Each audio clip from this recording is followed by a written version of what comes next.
మన కార్యక్రమం ఉద్దేశించి మన ఆంధ్రప్రదేశ్ చైర్మన్ వేణుగోపాల్ గారిని 4 మాటలు అనుకోవచ్చున్నాం. మీరు ఆల్రెడీ ప్రాక్టీస్ చేస్తున్నారంటే కరసాం గురించి మీకు తెలుసు కాబట్టి మీరు అందరూ ఆ ఇంట్రెస్ట్ మీద కరసాం చేయడం జరుగుతున్నది. ఈ కరసాంని స్టేట్ లెవెల్లో, ఇండియా లెవెల్లో డెవలప్ చేయాలనేది మన శ్రీనివాస్ కి ఎప్పటి నుంచి అదొక టార్గెట్ గా పెట్టుకున్నాడు. అతను ఆ టార్గెట్ గా పెట్టుకొని ఈ అసోసియేషన్ కి ఒక మంచి ప్రెసిడెంట్ కూడా ఉంటే బాగుంటుందని చెప్పని మన తెలంగాణ నుంచి శ్రీహరి గారిని అడగడం జరిగింది. అతను కూడా దీనికి ముందుకొచ్చి ఈ ఫైనాన్షియల్ గానీ, మెన్ పవర్ గానీ ఏదైనా సపోర్ట్ నా వల్ల జరుగుతుంది, నేను చేస్తానని చెప్పని శ్రీహరి కూడా రావడం జరిగింది. దానివల్ల ఈ అసోసియేషన్ ఇంత స్ట్రాంగ్ గా అవడం కారణం అది.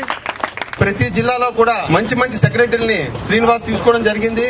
ఈ స్టేజ్ మీద కూర్చుని అందరూ కూడా తైక్వాండోలో కూడా ఇండియాలోనే మంచి ఫేమస్ మాస్టర్స్ అందరూ కూడా ఇక్కడ. అదే విధంగా వాళ్ళు ఈ కరసామును కూడా తీసుకోవడం జరిగింది. ఈ కరసాముని స్టేట్ లోనే కాదు, ఇండియా లెవెల్లో కూడా డెవలప్ చేద్దామని చెప్పని మేము అందరం అనుకుంటున్నాం. ఇంకొకటి ఏంటంటే, నేను state Olympic association affiliation committee chairman. నేను అంటే ఏ స్పోర్ట్స్ కి, క్రీడలకి ఎఫిలియేషన్ కావాలంటే నేను ఎఫిలియేషన్ శాంక్షన్ చేసిన తర్వాత ఇవ్వాలి. ఈ కరసాం టోర్నమెంట్ జరుగుతుందని మేము రాష్ట్ర ఒలింపిక్ అసోసియేషన్ అధ్యక్షులకి చెప్పడం జరిగింది. అయితే ఇది ఒకసారి చూడండి ఎలా చేస్తున్నారో కరసాం గడ్డ. స్టేట్ ఒలింపిక్ అసోసియేషన్ నుంచి కూడా నేను ఇచ్చిన ఈ రోజు రిపోర్ట్ నుంచి నెక్స్ట్ ఫ్యూచర్ లో ఈ కరసాం అసోసియేషన్ కూడా మా ఒలింపిక్ అసోసియేషన్ నుంచి రికగ్నిషన్ ఇప్పిస్తాను నేను దగ్గరుండేది.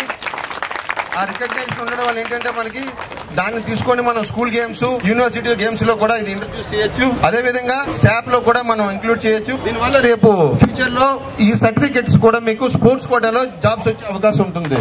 దానికి మేము కృషి చేస్తాం. ఎందుకంటే పిల్లలందరికీ ఉపయోగపడాలి ఏది చేసినా. కాబట్టి తైక్వాండో ఎలాగా స్పోర్ట్స్ కోటాలో ఉంది, ఇది కూడా చేయడానికి మేము ప్రయత్నిస్తాం. థ్యాంక్ యూ అమ్మా. నాకు ఈ అవకాశం ఇచ్చిన జిల్లా అసోసియేషన్ వారికి, ఇక్కడ ఉన్న వచ్చే అందరికీ కూడా ఇంకొకసారి ధన్యవాదాలు తెలుపుకుంటూ థ్యాంక్ యూ.